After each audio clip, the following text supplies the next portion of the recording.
the makers of Film Don't Lie, Foxworthy Don't Lie, Dayne Young and Brent Rollins, welcoming in Jeff Foxworthy. Jeff, the last two times that we've chatted with you, it has been after national championships. Yeah. And so this is actually the sign of true love, that when it's not after a national championship, we still want to get your opinion on where we're at with Georgia. We're here with you in the greatest of times, and maybe not the worst of times, but not the so greatest of times. Well, I mean, yeah, but even this is how the bar has changed. Even in the not greatest of times, you were one of the 8 remaining teams and you were in the CFP. And so, if that's a bad year, you won the SEC. That's a lot of people would love to have our problems. I think that's very true. So when you think about this season and looking back at it, because this is kind of a look back, but also state of the program, look forward, all that sort of stuff. What will you remember most? What was maybe highlight, low light? What's the things that are going to stick out in your mind from this season the most? Yeah, that's a good question, Brent. I think this is the most frustrating season in recent memory, in that I could never figure out the identity of this team. Some weeks it was offense, then the next week it was defense. You think about the start of that Alabama game, and God, by the end of the first quarter, I thought nobody's going to beat Alabama. We can't slow them down. And then the second half, it was totally different. It was just frustrating every single game. I was thinking about before I called you guys. This was a year, every first down seemed like an achievement. And if I had to sum it up, I would say I really do believe the defense was good enough to win it all. Was it to the level of 21 or 22? No, but the defense was good enough. The offense was infuriating this year. I think the vent is kind of probably would agree with you, very much so. But you think back to, all right, so you mentioned Alabama. Obviously, you start with the win against Clemson, and then Alabama comes. So where were your expectations for the season post-Alabama, given the sort of dichotomy of that game where it was as bad as you can look and then as good as you can look for a little bit? Well, Clemson, because if you think about a couple of years earlier, with a game that was 10-3, the first half of the Clemson game, it was kind of deadlocked. But then the second half, I was really encouraged. I'm like, okay, now we're coming out of fall camp and we're starting to get our little rhythm and feel our feet, and had a good feeling about it. And you never like going to play in Tuscaloosa, but good granny, we could get first half. We couldn't stop Milroe, and we couldn't get anything going offensively. And you're like, what the hell? This doesn't look like the same team as the second half against Clemson. And it ended up, we should have won that football game. I know Bammers won't agree with that, but we took the lead. I think if Kobe was a little more aggressive there in the end zone, we win that football game. But we had the lead late in the game, which probably maybe changes everything. But so you come out of that going, okay, of course we lose to Alabama, but maybe we found something there in the second half, and it just never, from week to week, it was like you would hold your breath and go, what are we going to get this week? And you honestly didn't know. But and there were times, like with UMass and all, where they were throwing up points, or Mississippi State was throwing up points, and you're like, damn, how can people do this on our defense? Looking back, I don't know if we were trying new personnel or whatever. That didn't bother me that much, because like when we went to Austin or in the SEC championship game, or even against Notre Dame, Notre Dame was 2 plays. I mean, that was the difference in that football game. But if you'd have told me all you got to do is score 24 points and you win, I would have gone, all right, I'll take that. So I really believe the defense ultimately was good enough to be a national champion, but the offense just wasn't. And I watch film. I have turned so many people on to Film Don't Lie. I've learned more about football from Film Don't Lie than anything else. You guys do a fantastic job with that show. And over again during the year, I would hear you say 10 guys did the right thing, 1 guy did the wrong thing, or that play, instead of being a gain of 4, would have been a gain of 34. But when that happens over and over and over and over and over again, I start going, is that just bad luck?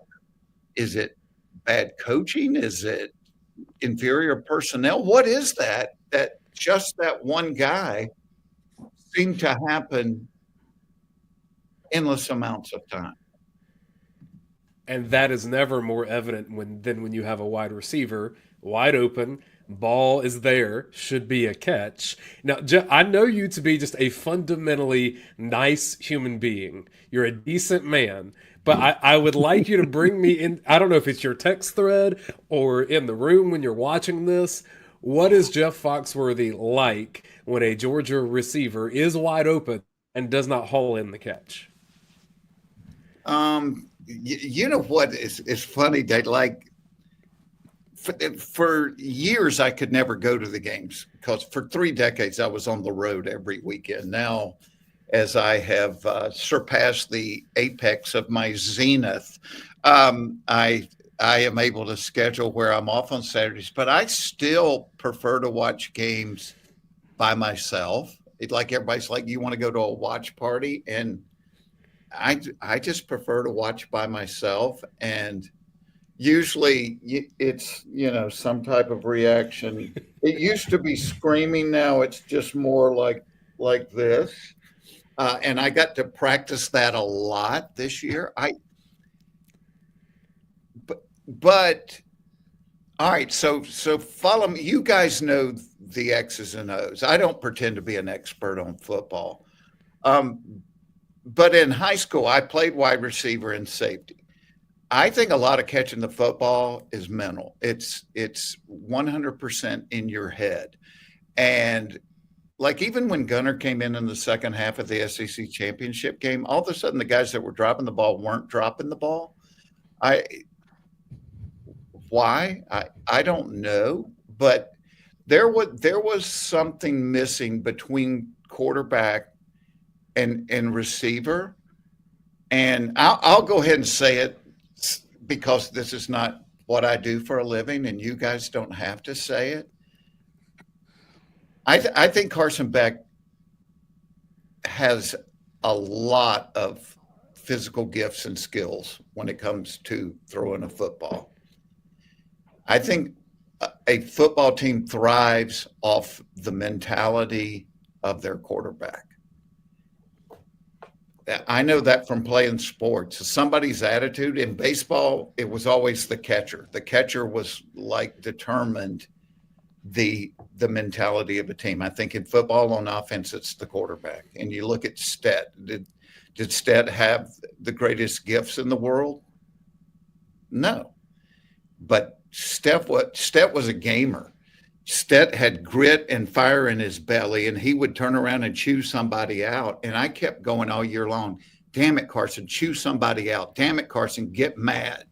And it never happened. And I think that had a lot to do with the offense. I don't think we have inferior talent as much as we did not have the leader that we needed. There, I said it. And you guys, we've been saying it for 2 years, Jeff. Yes, so, it's one where, like, you think to the Tennessee game when you had the consecutive plays or 2 out of 3 plays, he hits Lovett makes a big contested catch, and then Carson has a run, and then after the run, he does the thing, at the point in the first down where he got hit. makes like a run energy. and puts his shoulder down and takes on the DB. And to me, that was the highlight of Carson Beck's year. It's like, okay, you just showed me a little something. You got a little fire, and you saw the team react to that. Mm-hmm. But like Dayne, you were talking about what's my reaction when we would drop balls. That reaction wasn't near as strong as showing Carson on the sideline, just standing there, or moping or sitting on the bench by himself. That's when I would start screaming. I would scream at the TV. Damn it, get up, go over there and talk to the O-line. Come on, go get up, go over there and get some, wide receivers fired up to downfield block, which that's one of the areas we took a step back this year. There's a lot of things that necessarily don't get highlighted. They missed Marcus Rosemy-Jacksaint this year. That kid was a beast downfield blocking. Ladd was a great downfield blocker. Bowers was a great downfield blocker. Anthony Evans looked like he was blocking poison ivy. Like he didn't really, I've never seen anybody make less effort downfield blocking than Anthony Evans. And so, when he entered the portal, I'm like, God bless you. Good luck. Hope you do great. I want somebody that's going to put their nose in there. So spinning it forward, obviously that room, the receiver room, looks completely different. The quarterback room is going to be, it's guys that have been there. But so how well do you? So these offensive struggles that we talked about, how do you feel is it a unknown? Is it a confidence? Is it a, hey, I'm waiting to see if any changes actually do occur from a staff standpoint? Like, how do you feel about that side of the ball moving forward into the next fall? Well, what Kirby has forgotten what little bit I know about football. So I suspect within Buttsmere that they know what the issues are. And some of it was unfortunate. I think like in the O-line, we didn't get to, if you think about the runs in 21 and 22, injuries weren't as big a part of it. I think Ernest Green was hurt for a lot of the year. I know Tate was out for a lot. Mm-hmm. Tate was probably the leader on the line. And I think Monroe Freeling, he's getting blown up for the blindside miss that caused the fumble right before the half in the Notre Dame game. I think Monroe was hurt and didn't fall back on that as an excuse. But, he's going to miss the spring game because he just had surgery. Right. I think he was hurt, and he didn't want to use that as an excuse. I think they missed Cedric Van Pran a lot. I think he was he was that guy on the offensive line that was just smart and made right calls. Did you guys feel like when I think about this season, I think like the blocking on the second level took a big step back this year. Just from watching games, it's like, crap, cannot we get a guy to the second level? I don't remember a year. And this is probably what it boils down to on offense to me, where we couldn't and wouldn't run the football. And if you're a fan of Georgia football, that's a given. We're going to run the football. And we couldn't do it this year. And I'm like, is it that we can't do it? Is it that we won't do it?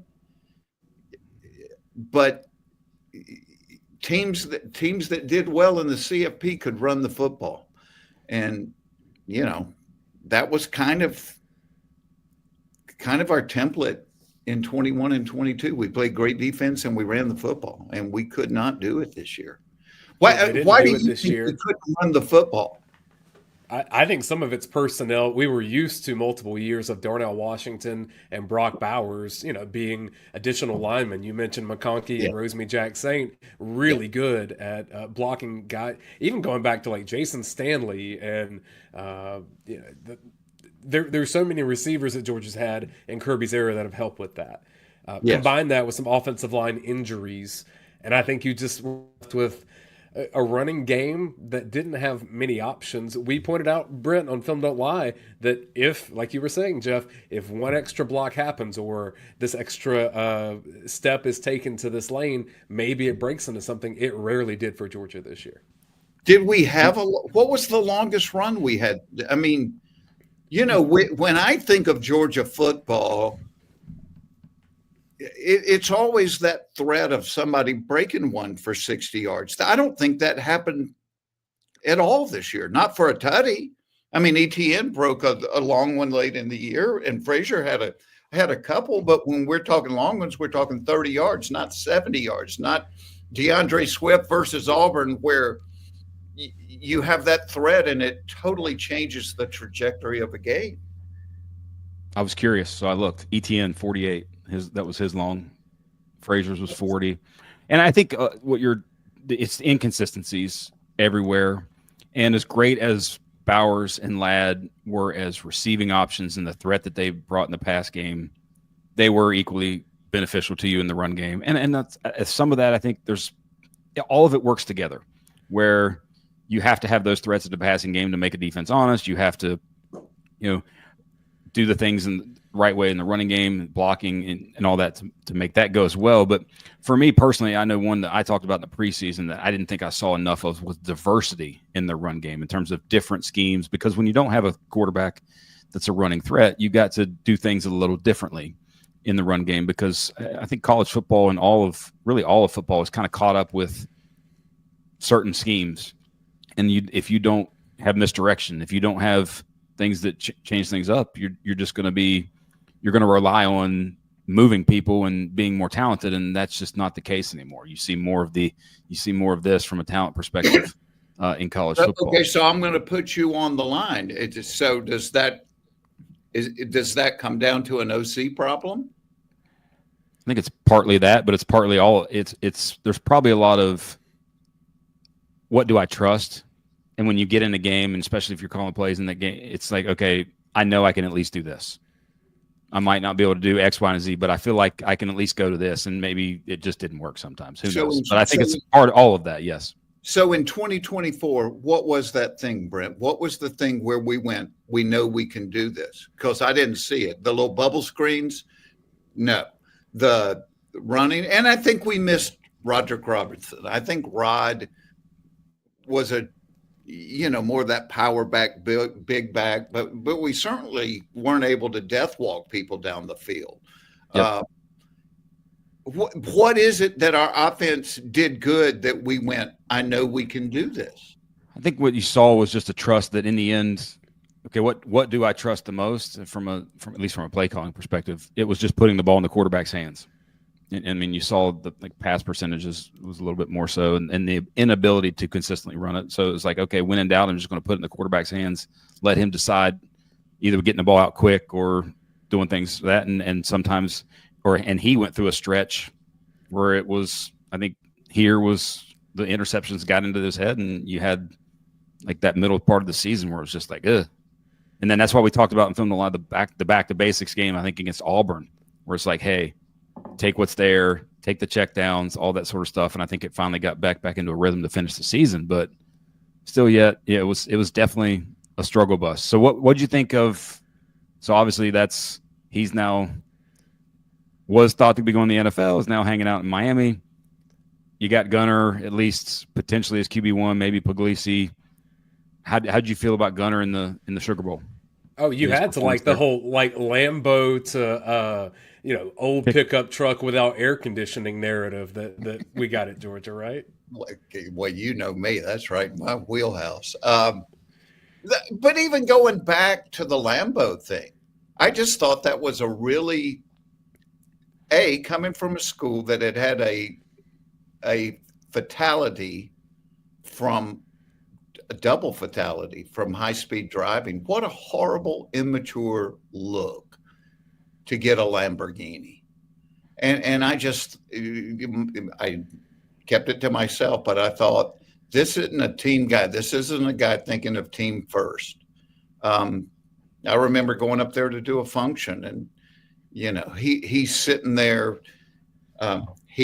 Carson's got like a Rolex with a diamond band on it. And I've made a lot of money in my life. I got a rubber watch, $100.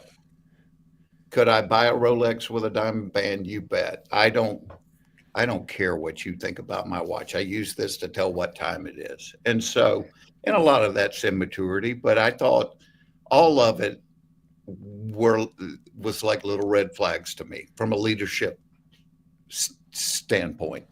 All right, so let me ask you guys this. So second half of the SEC championship game, did you not feel like when Gunner came on the field that the energy from the Georgia team changed? I don't think Georgia beats Texas if Carson Beck doesn't get hurt. I'm with you, Dayne. I'm with you. I looked at this team and went, man, somebody just sprayed some STP in the gas tank because these kids want to play for Gunner. And I don't, I mean, you think about momentum in a game. The personnel doesn't change. Something changes mentally to change. The Jimmies and Joes are the same, but when momentum changes, and so it's very hard to look back at this year and think that, hell, I'll say it. I don't care. Carson's lack of leadership and Carson's demeanor had a negative effect on this offense.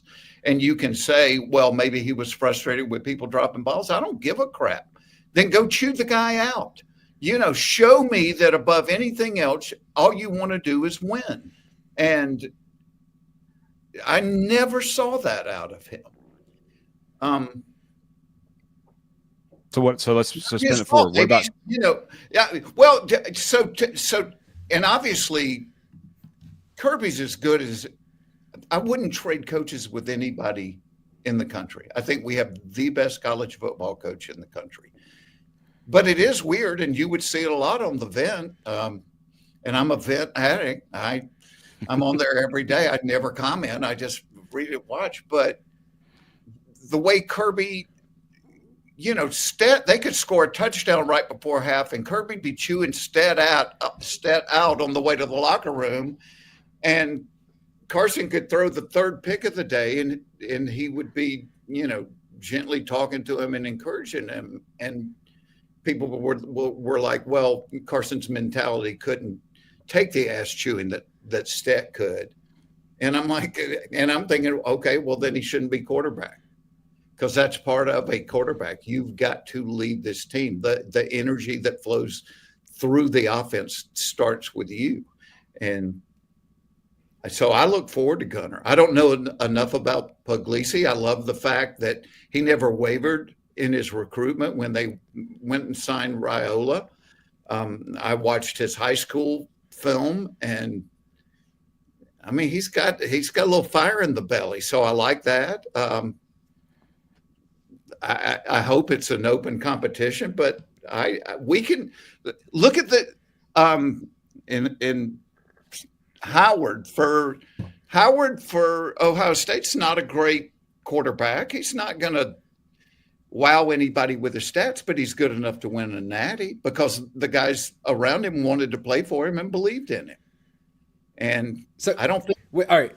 With Ohio State winning a national championship, coming on the heels of Michigan winning a national championship, I don't know if you have friends that are fans of those two teams, but I have to imagine that if you do, they were coming at you pretty hard the last 2 years, right?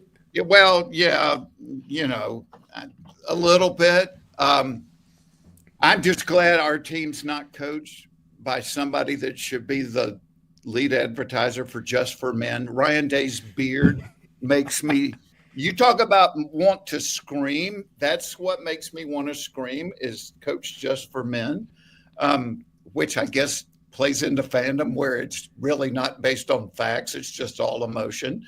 But I do get tired of, and I'm sure they got tired of it the other way, of saying, well, SEC's superiority is over. Look, you got Michigan, then Ohio State. No, you've got a top-heavy league, and we've got a league where every week we beat the crap out of each other. And the way the committee valued things this year, it didn't help the SEC. it helped them. I mean, you got Penn State, Ohio State, and Oregon, and after that, pick them. But so do you think then? So looking ahead to Ohio State. Oh, Dayne, now look what you've done. I was so totally relaxed.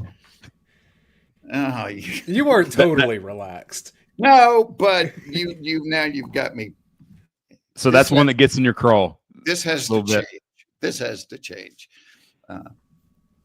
So looking at the sort of future with the parity, somewhat, I guess, increased parity and talent distribution within college football. Like obviously you want to have the elite quarterback, but I don't know that even coming back, you just have this list of run them out elite quarterbacks. I think that's what gives Georgia a lot of hope and looking forward to next season, where it's like, hey, anyone can win. Why not us? And your schedule flips to where all those games that you had to go on the road are now at home. Yeah, we were on the road all year. So let me ask you guys this, and maybe you're not in a position to do this. If Carson had said he wanted to come back instead of going to the NFL, or what he ultimately ended up doing, going in the portal and going to Miami, how would you have felt about it if Carson wanted to come back for another year at Georgia? Would you have been excited about that, or would you have been ready to move on? I don't think he would have been welcome back, from what I understand, based on how he handled the injury situation at the end, where there was very little communication with the coaching staff in between injury and Sugar Bowl. Doesn't that go back to what I'm saying, though? Not a team guy, a me guy? I mean, I think he had turned the page at that point, right? Yeah, I bet once the injury happened, there was probably a complete turning of the page. And it was, you were going to ride and if it didn't happen, you were going to sort of ride or die at that point with him. And then, okay, it did happen. The injury did happen. And then, yeah, I think everybody just kind of like, okay, we'll Jeff, move on. Okay, Brent, I love you to death. You just did a politician. I skated on that one, didn't I? Politician thing, in that you didn't answer my question. Would you have good job by you. If he said he was coming back to Georgia, would you have been excited or would you have been disappointed? I would have wanted to see a different person.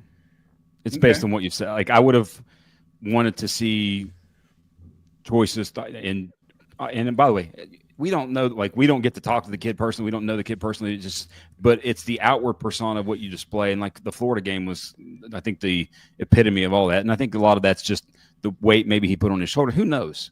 But I would have loved to have seen a different version of him. But if it was going to be that same version, no, I wouldn't have wanted to watch that. It wouldn't have been enjoyable to watch, because I above all else want to watch good football, and that was inconsistent, not good football for the most part this year from them. And they were talented enough to do what they did and win the SEC and all those things, but for the most part, it was just an inconsistent and not fun watch, like I think you sort of alluded to. So, Dayne, what about you? Would you have been excited Carson was coming back, or disappointed if he decided? I wasn't excited that he was coming back last year, so definitely not for another year. Okay. But I have been about as big of a Carson detractor as one can be, and I was wrong to some extent, because at the end of 23 he did play well, and I have to walk that back. But the fandom is so crazy around this, Jeff, that the narrative that gets built around some of these things is that Carson stuck it out. He loved Georgia so much to stay as long as he did, and that was kind of what was going on.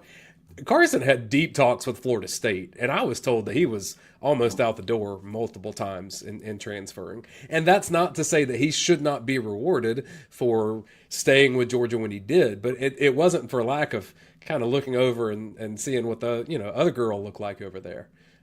He had wandering eyes, as I think most of these players do in this era of college football.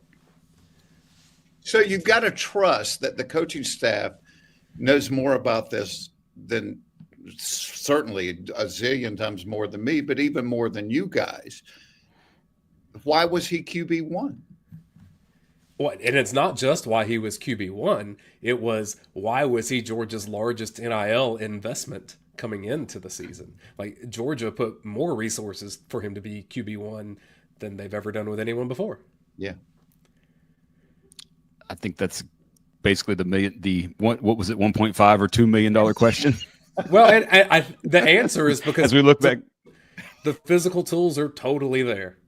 Yes. You see him throw a football, and you say there aren't many people that can do that. Yes, it gets the ball out of his hand about as quick as any human being I've ever seen. Amazing. Where I landed is that he is going to be such a good quarterback for an NFL team that's not in playoff contention, but they need to play the last 4 games anyway. So he's kind of the gun for hire that comes in the last 4 weeks to get you to the end. He'll do a really good job of that. Yeah. But he's never going to be the Elway or the Brett Favre or the guy with the fire in his belly that literally wheels you down the field. I mean, he's not that guy. It's not his makeup. It is what it is. NFL ball can be different. I mean, it takes a little bit less of that than college. I mean, college is rallying 20-year-olds together, which is as hard as anything to do. In the NFL, you lose a game, you go home to your wife and kids, and it's a little different. All right, so let me ask you guys something. Do you agree with my idiot fan take that the defense was good enough and the offense wasn't, for whatever reason, injuries, scheming, leadership, whatever? Is that a fair take on the season? I think so. I think it's fair. I'll give the caveat that Coach Donnan told me early in the season that Georgia's secondary was going to have trouble against certain teams. Mainly, I mean, we saw it with cornerback too, especially late in the year after Humphreys had left and people were chasing Daniel Harris. And so anyone that had if Georgia would have played Ohio State, that would have been ugly. I don't disagree. I don't disagree with. So let me ask you this, because when you watch Ohio State and even going through the recruiting, even through the whole recruiting process, people kept saying Jeremiah Smith is different. He's different, and he is. I mean, he's a generational talent. The kid could go to the NFL now and play. So why does it seem that, and this is a fan question, that with other programs, a kid is this therapy? Is this therapy that's happening right now? It's a little bit, right? Okay. Your fans need therapy. Fan comes from the word fanatic. It doesn't mean that it's logical. It's emotional. If you need to lay back, it's fine. We do have the PhD on the call here, so we can do this. Yeah, exactly. So I think from a fan standpoint, what's the kid from Alabama? Tyler Williams? Ryan Williams. Ryan Williams. He's only 17, by the way. Ryan Williams, and to a greater extent, Jeremiah Smith. I think that in the fan base, maybe what one of our questions would be is, why does it seem like at other schools, true freshmen hit the field and become difference makers, whereas like at Georgia, Ellis Robinson didn't sniff the field this year, which, I mean, I trust the coaches. They're watching him every day in practice, and they felt like he wasn't the best option. But good granny, I mean, at some point, I'm like, throw him out there. Let him learn under fire. But so why do you think that is, that it seems like, even to Nate Frazier, I mean, in that second half of that Clemson game, weren't you stoked going? Because I remember going to practice this past summer, and I came back and I'm telling my friends, remember the name Nate Frazier. This kid's different. I think this kid's going to be the next great Georgia running back. And for whatever reason, whether it was pass pro blocking or whatever, he didn't see the field much, but heck, I wanted Nate Frazier in there all the time. I think when you look back last few years, outside of Bowers, because Bowers obviously was day one, he's the best guy here, and he's going to play and get the ball and all that. Outside of him, I think it's almost philosophical in a way that hey, we've got KJ Bolden older this year, guys. Starks. KJ Bolden this year too. Starks. There's been a couple. Malachi. Like in certain areas, yes. I think they know clear. I think a lot of that's mental too. Can they handle it mentally? Yeah. But all the other parts, it's like, okay, especially maybe physical places, especially defense, offensive line, thing like that. All right, let's get you some run, some part of it, earn, and then the next year you step up and take more load, and then the next year it's kind of that progression of not necessarily high school like, but where you develop over time. Maybe that's a philosophical thing. I don't know, but I think maybe you have some this year. Maybe you have some receivers in this class that I'm sure you've watched an inordinate amount of tape on that walk on campus and are like, okay, we're good. Play me. Like, you can't not play me kind of thing. I think there's a couple of possibilities in this class that maybe there hasn't been in the past from the receiving side. Since George Pickens both is a wide receiver receiver and tight end. I think there's maybe some true freshmen that can come in and be difference makers early. Now, I will say this in fairness, like you're talking about in high school, it is kind of amazing when you see these kids come in, the change in their body from true freshman year to even just the next year. Yeah, I remember talking to Ladd I said, Ladd, what did you weigh when you got here at Georgia? And he was laughing. He's like 160, 165, and I'm like, what are you now? He's like 191, 192. You do see the bodies change from high school to, through weight room and nutrition. And I can understand part of that, but I wanted to see Ellis Robinson on the field. I wanted to see Nate Frazier on the field. I can't disagree with you on those two. Like, and it's one of the things especially when you mentioned and when it was talked about the pass pro issues, well, just don't make him do it. bring cash in, or play action, put him out in the route. Like, you can do things, but the kid with the ball is special. And I think we got to see that more so as the year went on, and now he's with ETN going pro. He's RB1 coming back, and he's going to get a lot of touches this year. I think it was just as much. It was a busy room at that point of the season. So ETN, after the suspension against Clemson, comes back. So he was going to get a lion's share of the carries. And then you have Branson Robinson, who I still think is really good, just cannot stay healthy. No. I feel so bad for him because he's like a physical freak. It's like all the talent in the world, bad luck, can't stay healthy. So, all right, so I'm taking my responsibility because you're bringing me in as a fan. Do we need coaching changes? If so, where? Look at I love this, by the way. This is so much fun. You guys on the hot seat. This is rare. We usually get to ask the questions. Yeah, baby. The two that everyone keeps highlighting is does Georgia need to change an offensive coordinator, and does Georgia need to change an offensive line coach? And I would tell you no to both of those things at this point. Now, maybe in a season, I would tell you differently. If it's Gunnar Stockton at quarterback, and if it's Drew Bobo at center, I love the synergy of Mike Bobo, father and mentor to this quarterback for 10 years. Yep. To me, that has a lot of really good vibes. And that would be – Mike Bobo could have so much trust in his center quarterback situation to run an entire offense. Or at least he should, based on the level of communication and networking of that. To me, that's exciting.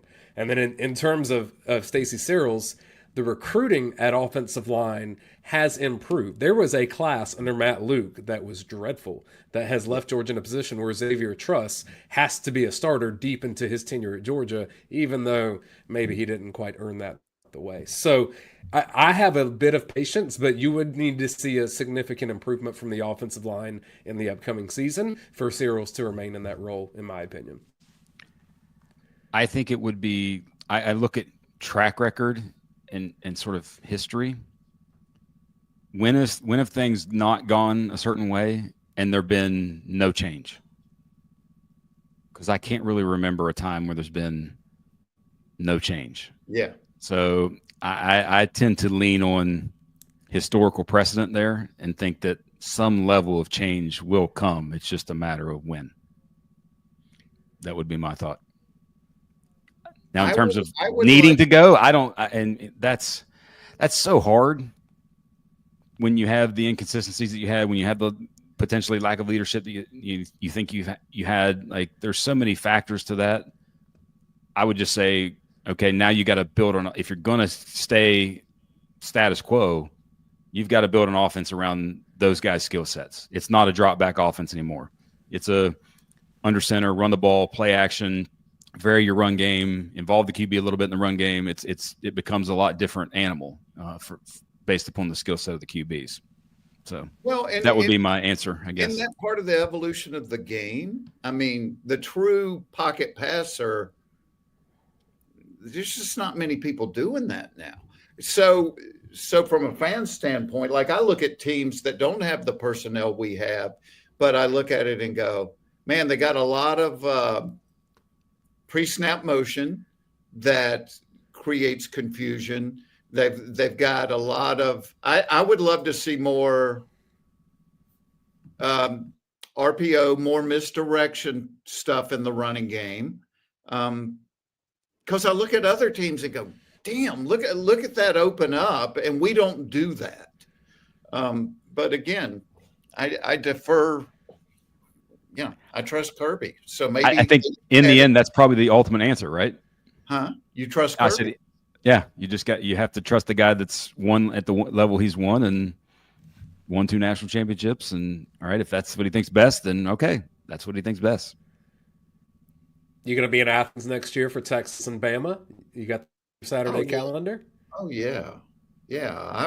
Listen, now I have reached the point where I don't book for the fall.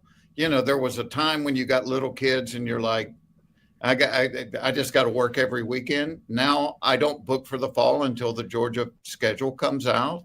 And I'm like, okay, I'm not working that Saturday. I'm not working that Saturday. There's nothing like a game in Athens. There's just nothing like it. I mean, from the band coming on before it starts to calling the Dawgs, it's just a special place, I don't know what this is about, what it is about fandom. Like we talked about, you said you don't think Georgia wins the SEC championship game if Carson doesn't get hurt.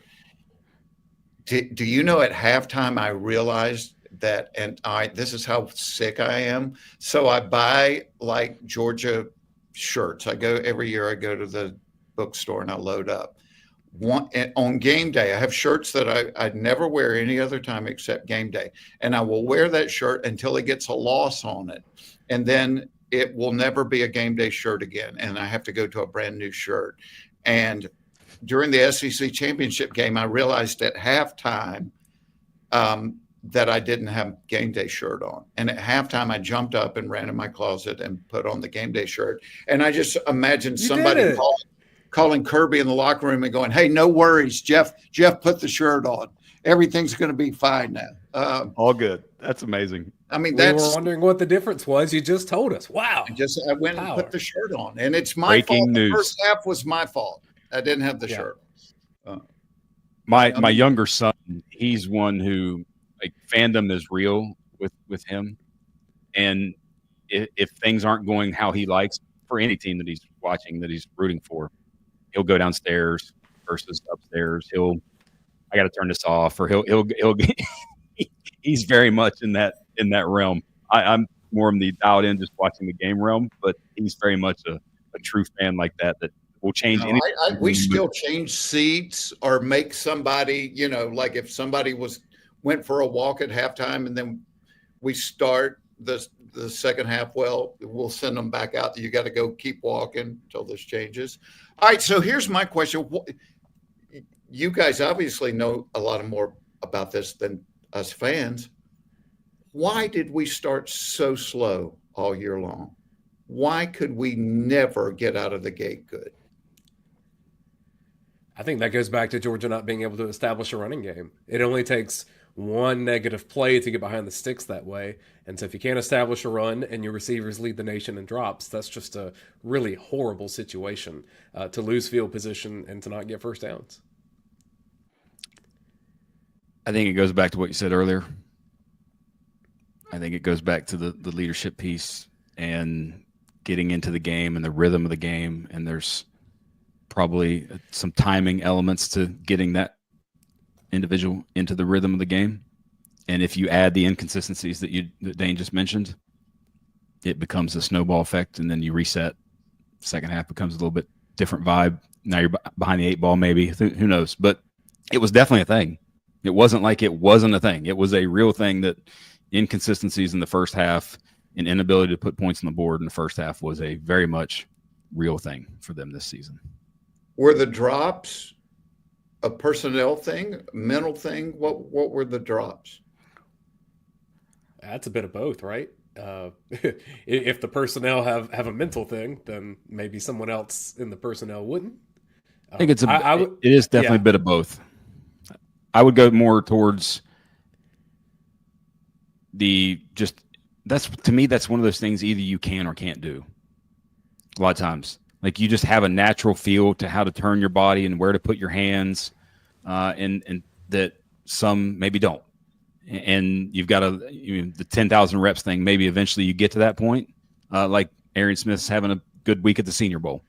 Like great for him, because if he shows that he can catch the ball consistently, he can go make a roster and go do some things in the league. But speaking to the recruiting piece, one of those recruits that maybe you watch some tape on, I got to watch a lot. I got to watch 15 times this year because my son was on the team as well. But Landon Roldan at North Oconee, like he has a natural that's coming in as a freshman. He has a natural ability to move his body and see. He played center field for years in baseball, and you can just tell the angles and things like that he takes. It's just a natural ability to catch the football. Yeah. And when you couple that with some 4.37 speed, you might have yourself a player. We'll see. Even think about how we talk about these Georgia receivers. Arian Smith, converted track star that battled through injuries. Dylan Bell, maybe his best position is actually running back. Could you imagine saying either of those things about Jeremiah Smith or even Ryan Wingo at Texas or Ryan Williams at Alabama? So, to that extent, it is a personnel thing to where, I don't know, a good receiver when you see it. When you see what George Pickens can do on a football field, you understand. What A.J. Green did at Georgia, you haven't seen a whole lot of that at Georgia in the last years. And maybe Pickens was the last one where you just go, this cat's different, just for all his craziness, he can catch a snake in football. And there's a whole lot of craziness. There's a whole lot of craziness. But have you watched the transfers? But I think the possibility exists that we may have one or two of those now. Yeah. And what about the transfers? Have you watched Branch and Thomas? A little bit. I just was watching some on Branch last night. I'm excited about Branch. I think it's an improvement. Your thoughts? I mean, he's got skills. He can get open. He can create separation, and he can do stuff with it when he gets it. It's just a matter of, does he fit that Dom Lovett role and maybe is at least as good, if not better? Who knows? But the talent is there. He's got some ability. Yeah. And, as far as creating separation, that was a problem for us. And you go watch Ladd, who doesn't have the greatest tools. But even when he was at Georgia and Ladd fought the injury bug, for whatever reason, Ladd gets separation. Yeah. He just knows how to separate. And I watched this year going, we don't have that guy this year that can just find that empty place and do it. So. All right, so speaking of fandom, are you going to be rooting for the Philly Dogs in the Super Bowl? Yes. Yeah. I mean, without a shadow of a doubt, that's you're an Eagles guy. Dude, I love those guys for the rest of my life. And I will say this about Arian Smith, for all the drops, in my mind, Arian Smith is a damn good dog forever. Like the fumble recovery that he made late in the year, that was because the kid was hustling. And you can say whatever you want about him. Arian worked his ass off to downfield block. And even guys like Gunner on the punt Urasi, team who started the year being terrible at it, Urasi became a much better blocker. Any guy that gives me what all he's got, love the guy. So but yeah, watching the Eagles, you just Keely Ringo gave me one of the greatest moments of my life. Forever, I will love that guy. You know, I love Nolan Smith as much as Nolan Smith should be on Georgia's Mount Rushmore. The kid loved Georgia so much and gave you everything he had. So, yeah. I've heard people say that if he decides to go into coaching one day, he has all the right tools to be a great Georgia coach even. I would love to see Nolan Smith be a Georgia coach one day. And you look at the difference. Look at the difference between when Nolan got hurt and was done and when Carson got hurt. What did Nolan do? Showed up at every single practice, was out there coaching the guys that were playing behind him, encouraging the guys. I mean, he was like another on the field coach. And what did Carson do? See you. Not coming around anymore. And there's something within the fans that you want that guy. You want that guy. You want that Pollock that you're going to have to take him off on a stretcher because all he wants to do is win. And we didn't. I want to ask. I want to ask you a bit about your world of comedy, Jeff, because it seems like we're in a bit of a comedy boom here, which, I mean, maybe you hear this every 10 years and we're not actually in one, but I feel like between streaming or whatever it is, I'm seeing podcasts, more comedy opportunities pop up all over the place. And maybe that I'm primed to see it because I have intent to try my hand at stand-up here over the next 5 years. It just so happens that when you have 3 kids under 7, that may not be the best time to start that. Right. So I would love to help you. World. It's like I love mentorship in every form. My dad left early in my life, so I like mentoring, whether it's about marriage, parenthood, or comedy. And I will tell young comics, I'll tell you everything I know, but the world you live in is different. Like, I made most of my big money selling records, DVDs, and CDs. And now you think about, nobody buys records, nobody buys CDs, nobody buys DVDs. So I think that in that world of comedy, because of all the different streaming platforms, you have a better chance of getting out there. I do think it's probably more difficult now to separate yourself from the masses. And what I mean by that is, like, when I was coming up, all I had to, the night I went on Johnny Carson and got called over to the couch, the next week, Caesar's Palace is calling, going, "Do you want a headline?" I mean, that was a pull you out of the pack moment. I think it's harder to do now. I think you've got more exposure, but it's harder to separate because there are so many people being exposed, and it's still possible. Leanne Morgan is a friend of mine. Leanne's always been funny. Grind. And for whatever reason, something pops on social media and something gets, and boom, she pulls out of the pack. Nate Bargatze, kind of the same way. It can happen. And I think it's good for comedy that you've got all these ways to do it. For a guy like me now, at this point in my career, my bits tend to be 15 minutes long. And so I'm not a really good candidate for stream. I can't do it in 2 minutes or 3 minutes. Because it does seem like it's all about how do you get the social clip that gets shared in 30-second increments. That's totally it. And you get a great one, you get one that clicks, and all of a sudden you got 10 million views and you pull away from the pack. I want to help you when you decide to do this. Okay. I want to be your mentor when you decide to do this. Let's go. I want to show up in the crowd and boo him. And I would deserve that too.